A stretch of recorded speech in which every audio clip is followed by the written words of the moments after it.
Nawawala yung pera natin.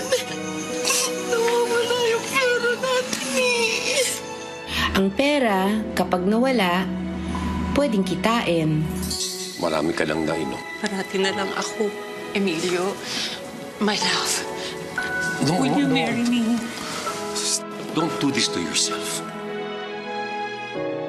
Hindi ko naman alam na hahantong sa ganito eh. Pinilit ko hanapin si Jason. Lahat ng ipon namin. Tapos yung bahay nakasanap.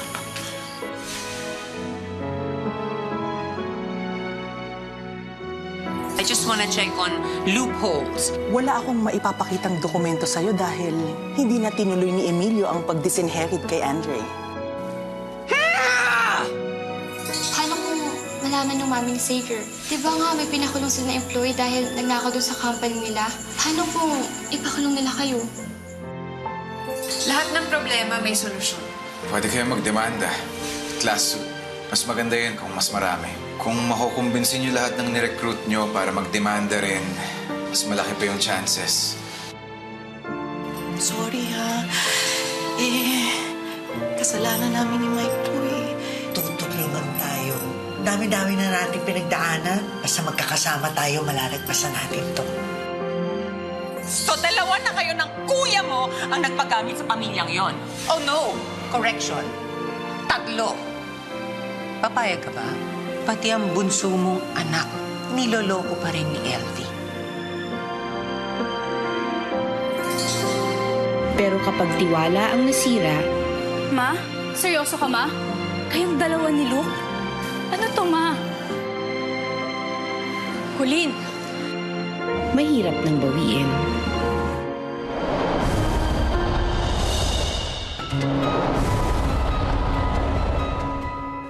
Attorney Rodriguez, you know that I hate it when you're moonlighting for other clients. Moonlighting? Emilio, anak mo ang tinutulungan ko. Empleyado kita. Andre does not work for me anymore. Hindi mo dapat ginagawa yan.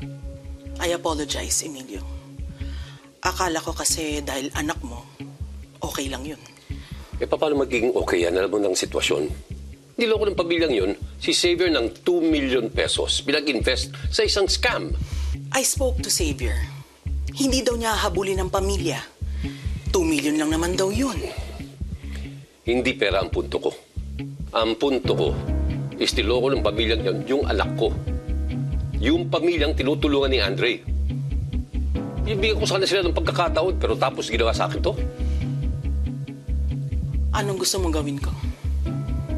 Bitawan mo yung kaso, o ikaw ang bibitawan ko.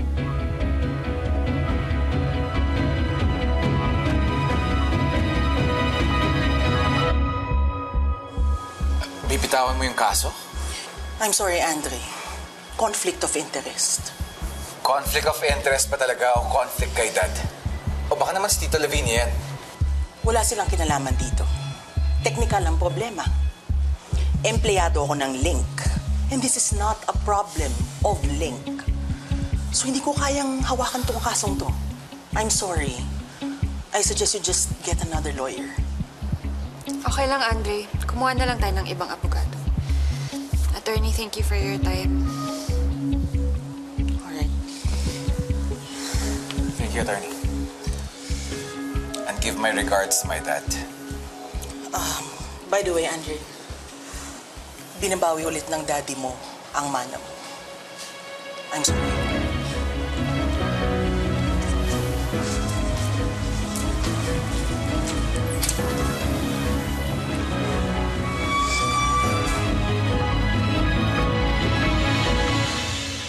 Naiintindihan ko ang pinagdadaanan ninyo dahil pinagdadaanan din ito ngayon ng pamilya ko.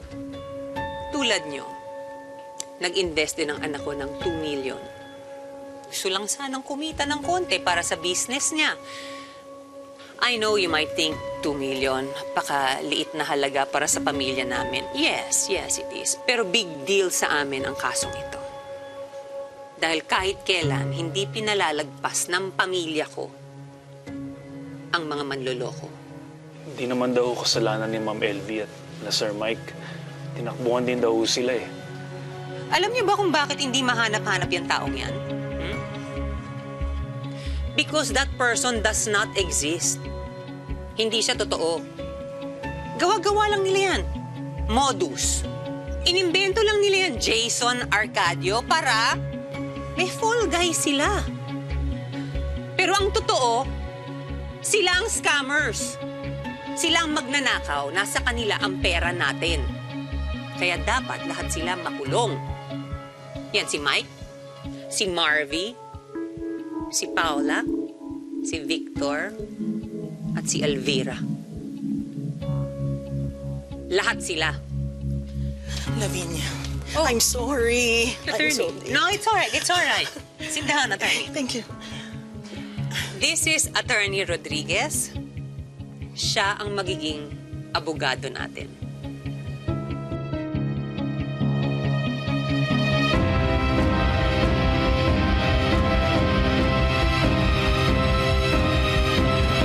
Yung mga ribbons, ayusin niyo yung lace. Do you like it? Well, it's good that you still find reasons to celebrate. Well, it is the season for giving and forgiving. Sana, Emilio, wala nang bawian. Anong ibig mong sabihin? It's a good thing tinanggalan mo ng mana si Andre. Kung hindi, I'm so sure gagamitin niya yung perang yon para tulungan yung mga kriminal. He will come to his senses. Umaasa ka pa? Well, he is my son after all. Sige, Dad. Daanin mo na naman ako sa mga hirit mong ganyan. Ikaw naman ang nauna. Ikaw ang nauna. You're the king of sarcasm. Well, sa bagay, sa kapanan mo, magmamana, di ba? Ganito na lang, Dad. Whenever someone makes a sarcastic remark, magbabayad siya ng 1 million. Mayabang ka pa rin. Kanino ba ako magmamana? Deal? Deal.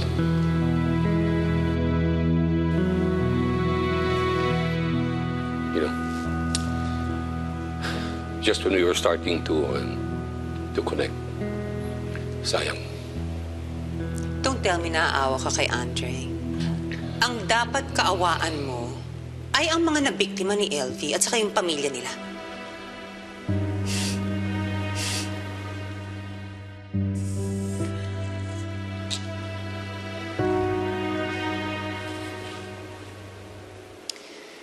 It's going to be a very, very sad Christmas for them.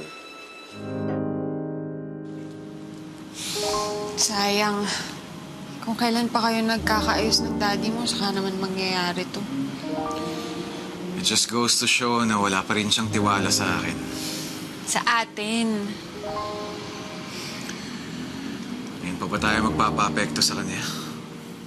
Andre, kaya ka tinanggalan ng mana ng daddy mo kasi natatakot siya na gagamitin ka namin. O, edi nadamay ka na naman. Everything I have, I worked hard for. Hindi ko naman kailangan ng mana. Importante lang naman sa akin. Ito, kasama tayo. Yun na nga eh. Hanggat magkasama tayo, ang daddy mo at ang tita Lavinia mo hindi titigil sa panggigipit sa atin. Oh, bakit ikaw gumagawa niyan? Ako na. Baka mamaya masaktan ka pa eh. Okay na, bahala ka na dyan sa parol. O baka makuryente ka pa dyan, ha? Kawan! Ano yan pa? Huwag mong pansinin niyo, baka si Janelle. Nanggugulo lang, lasing siguro. Kagabi yung tanod may hinahabol na magnanakaw. Tapos nung isang linggo, may niraid na bahay. Puga daw kasi ng mga pusher at addict. Ay, mabuti na lang may nahanap kaming lugar na lilipatan. 2-bedroom, 64 square meters. O, diba? May sariling kwarto si baby. Tapos, hindi binabaha doon. At higit sa lahat, matino ang mga kapitbahay. Hindi katulad dito. Hindi naman namin hahayaan na dito sa lugar na to lumaki yung baby namin. Oo nga pala, babe. Yung apartment gusto ko ipa-renovate. Kasi meron isang pader doon na bitak-bitak na kasi yung mga tiles. Meron din akong gustong ipatibag na pader para lumuwag. Tapos yung garden, kailangan ng... Hinay-hinay lang. Tinitipid mo ba kami ng baby mo? Eh, di ba meron kang 400,000? O, kasya na yun para sa advance, sa deposit, at sa renovation. Oo. Sabit ko lang to, ah. Uy, wala. Susunduin ko lang si Colleen. Ay, pasok ka. Pasok. Colleen, kausapin mo na yung mom mo. Para kung ano mang problema ninyo, pag-usapan na ninyo. Para makauwi ka na. At para hindi na siya mag-alala sa'yo. Dito na muna ako, ma.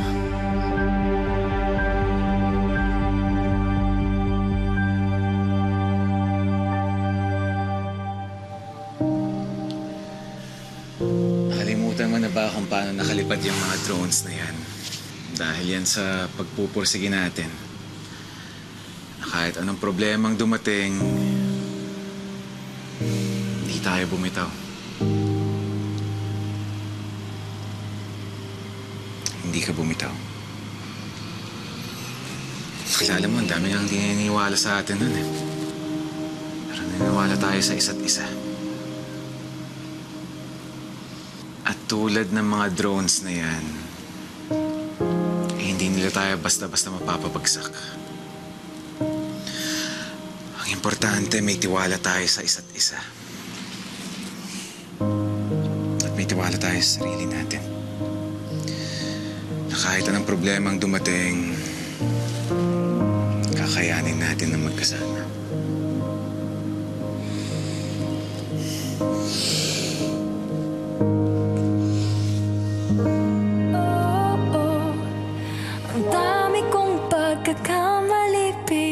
Sinusuhulan mo ata kaya ayaw sumama sa akin umuwi. Ano ba problema niyo ng anak mo? Kahit yung bata hindi masabi sa akin kung anong problema eh. Pwede ba tulungan mo na lang ako kumbinsin siya at sumama sa akin pa uwi? Tungkol ba sa scam to? Hindi. Oh. Kung ayaw mo sabihin sa akin ng problema, edi wag. Pero kung ako sa'yo, ayusin mo muna yung problema niyo ng anak mo. Dahil mas marami kang problema kaharapin. Aljo, yun tungkol sa pera. Sorry talaga. Paula, ikaw ang pumilit sa akin mag-invest dyan. Tinanong pa kita dati kung sigurado yan, kung mai-scam ako. Paula, kailangan ko yung 400,000. Gagamitin namin yun para sa paglilipatan namin. Saka buntis si Bella. Masaya ng pagbubuntis niya. Scam? Na-scam yung ipon mo? Para sa lilipatan nating apartment yun. Para sa baby natin yun. Ba't ka nagpaloko dyan? Hindi ko siya niloko. Pati kami nawalan din ng pera. Sabi ko na nga ba hindi ka mapagkakatiwalaan. Galit-galitan ka sa asawa ko, pero ang totoo, ginagamit mo lang ang anak mo para hututan siya ng pera. Bella, tama na! Totoo naman Di ba dinagdagan mo pa nga ang sustento mo kay Colleen? Oh, tapos ngayon, yung 400,000 nawawala raw. Nawawala talaga yung pera. Tinakbo nung taong pinagbigyan namin. Bella, ganun naman talaga nangyari. Malay ko ba kung kasabot yan doon? Ibalik mo na yung pera namin, manluloko ka! Hayaan mo si Mama. Oo, kinumbinsi ko si Aljo na mag-invest. Pero ang iniisip ko, ikaw din, dahil alam kong kapos kayo sa pera at buntis ka nga. Sorry, kung ako ngayon ang dahilan at kapos kayo sa pera. Pero ang pag-isipan mo ko na ninanakawan ko kayo, maling-mali yun.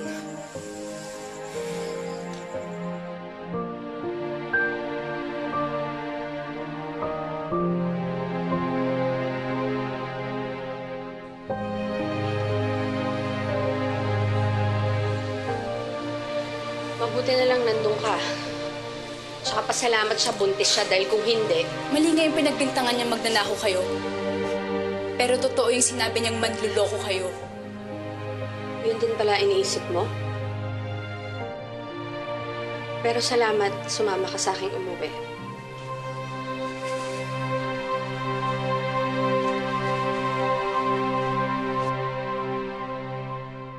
Kaldereta. Kare-kare. At meron pa dyan pa nga, fresh lumpiang ubod at sizzling tilapia kasi alam ko gusto mo yun. Nabanggit rin kasi ni Camille na favorite niya daw Filipino food, kaya yun yung in-order namin for the reception. Eh, kayang-kayang lutuin to ng mamang niyo eh. Oh, libre na, mas masarap pa. Alam mo naman kung gaano kasarap magluto ang nanay mo, di ba? Siyempre naman, walang tatalo sa kaldereta ni Mami. Pero ma, nakapag-deposit na kasi kami. Sayang naman po kung ika-cancel. Tsaka siyempre, gusto ko mag-relax kayo. Kayo na nga po mag-aatid sa altar. Kayo pa po bang mag-iisip sa reception? Gusto ko lang pong komportable lahat. Salamat ha, anak. Salamat.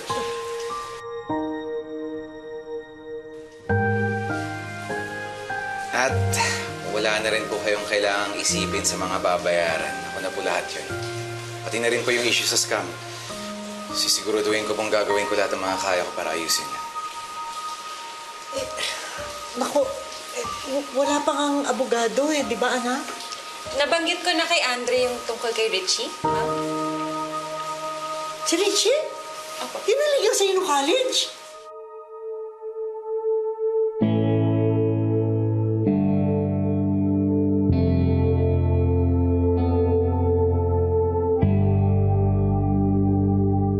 Alam mo ba si Richie yung may hawak ng 90 million na accounting scandal ng Tony and Smiths? Naipanalo niya yon. Tapos yung high-profile case ng Valdemar property, yung agawan ng lupa, sa kanya din yun. Well, kung okay ka na sa Richie na to, then okay na rin ako. Bakit parang hindi ka okay? Ako? Okay ako, ah. Dahil ba niligawan niya ako dati? Okay ako. Well, this guy is part of your past. Ako naman yung present mo and your future. Cam! Oh my gosh! Oh my gosh! I missed you. Oh my gosh. Thank you, ah. Si Andre nga pala. Richie. Oh my gosh, Andre. Richie. Andre. Hi, nice to meet you. Mga anak, magmerienda muna kayo. Thanks, Mommy! Alam niyo, kayo kaya magpahinga muna kayo ha. Hindi pa kayo natutulog. Kain. Ma, pag pumasa ako sa scholarship na Ateneo, hindi niyo na kailangan problemahan yung tuition ko. Talaga, anak? Kaya! Promise. Papasa ko to. Talaga, ha? Christmas gift ko sa inyo ni Daddy. Salamat, anak. Kala mo ikaw lang? May Christmas gift din po ako sa inyo ni Dad. Ano yun? Pinakausapan ko po si Xavier na kausapin yung mami niya para huwag na po makikigulo dun sa mga nagagalit sa inyo. Kasi nga, Mami, super influential mo mami ni Xavier. Alam niyo na, baka dahil sa kanya. Lalong maniwala yung mga recruit niyo, mas scammer ka ni Daddy. Ako, anak. Hindi naman manluloko ang mami at daddy niyo. Marirealize din yun ng mga taong galit sa amin.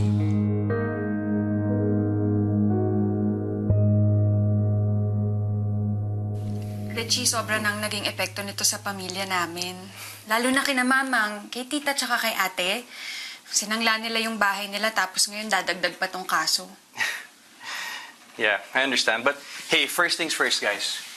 Don't worry. Itong estafa case na nakaimba sa inyo, you have to understand it's most definitely winnable. Okay, the courts can easily dismiss it for lack of merit. I mean, unless makahanap sila ng concrete, direct evidence na sa inyo ang pera, it's all baseless accusations. Exactly. Everything's baseless accusations. Tsaka iba talaga nagagawa ng pera, pati kasi ng malingan, nagagawang totoo.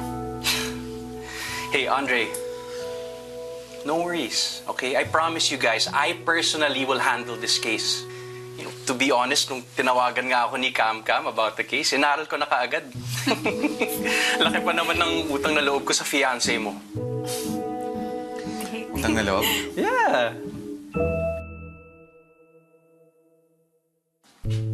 Hindi ka umuwi kagabi. Eh, kung Kung saan-saan ko pinaghahanap yung Jason na yun eh. Mike, si Elvie wala pa ring trabaho. Yung kikitain niya rito, yun yung inaasahan niya. Si Paula naman, inaaway nung kinakasama ni Aljo. Mike, hiyang-hiya na ako sa mga kaibigan ko. Hiyang-hiya? Bakit? Scammer na rin ba tingin nila sa atin? Wala ba tayong nagawang mabuti para sa kanila? Si Victor, nung nagkasakit, sino tumulong? Si Elvie, nung nasaksak? Si Paula, nung iniwan ni Aljo? Sino sumuporta sa kanila? Hindi ba tayo? Tapos manunumbat sila? Hindi naman sila nanunumbat. Naagrabyado lang talaga sila. Pare-pareho tayong nawalan.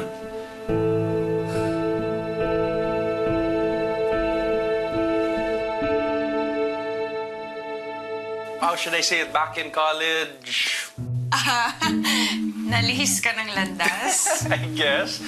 I got hooked on drugs, right? So, nasira yung pag-aaral ko. And, shucks, even my relationship with my dad. Ay. Oh my goodness. So, you know, kung hindi dahil sa tiyaga ni Cam-Cam, I'll be honest, I would not be here. Grabe naman. Serious? She saved me. Come on, I'm sure.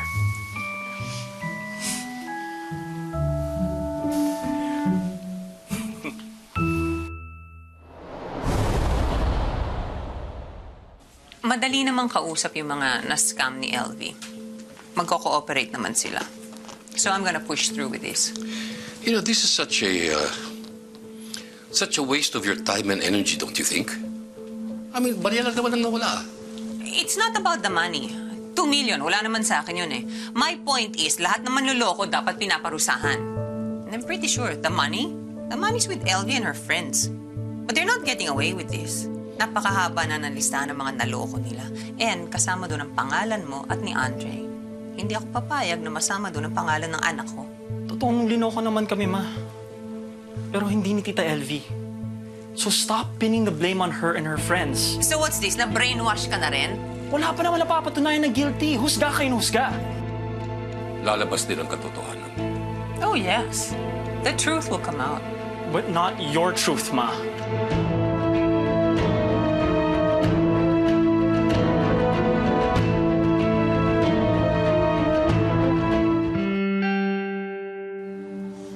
I'm really sorry, guys. Ayaw talaga iirong ni Mama yung kaso at si Dad ayaw din yung mga ilam. Let's just hope na nandito nga talaga yung Loki ng Mommy and Daddy. Dito tayo tinuturo ng app.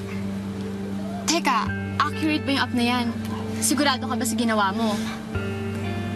Kirnap ko yung mukha ni Jason mula sa kuha ng CCTV, pinaste ko sa face detection app. Searching information. Oh, Jason Arcadio. Dito talaga tayo tinuturo ng app. Kung nandito yun, tatawag agad tayo ng polis. Wait, if he has all the money, then why hide here? Para di obvious na madami siyang pera. Oh my gosh! Parang may protectors na goons? If that's the case, then it's not safe here.